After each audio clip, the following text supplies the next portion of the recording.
Bonjour à tous, au programme de cette nouvelle revue de presse, un rapport épingle la fiscalité des successions, la Caisse des dépôts lance un site pour retrouver les comptes bancaires et assurances-vie non réclamés, et retour sur l'année 2016 en matière d'immobilier.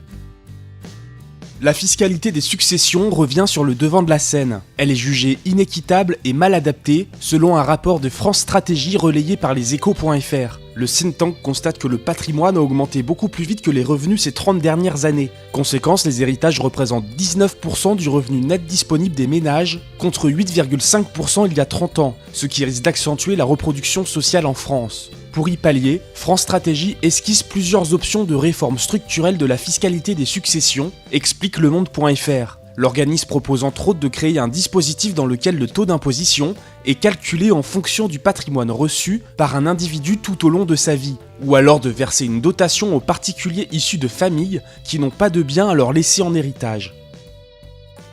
À propos de succession, êtes-vous bénéficiaire d'un contrat d'assurance vie ou titulaire d'un compte bancaire sans même le savoir? Pour le vérifier, le Figaro.fr nous apprend que la Caisse des dépôts vient de lancer Cyclade.fr. Ce site internet permet de partir à la recherche de comptes en banque ou de contrats d'assurance vie clôturés car non réclamés pendant une longue période. Votreargent.fr, qui a testé le site, écrit que si des fonds sont détectés, les internautes seront invités à créer leur espace personnel et devront transmettre des justificatifs d'identité, de décès et de succession pour demander la restitution de ces avoirs. La demande finalisée, le délai moyen de traitement annoncé par la Caisse des dépôts est d'environ 90 jours.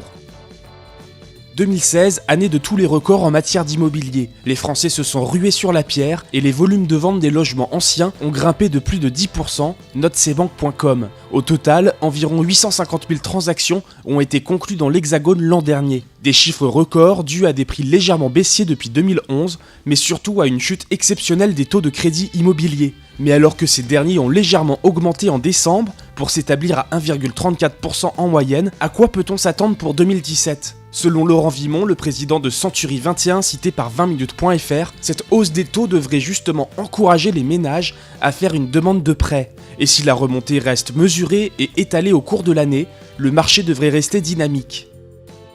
C'est tout pour cette nouvelle revue de presse, on se retrouve très vite pour un nouveau point sur l'actualité des finances.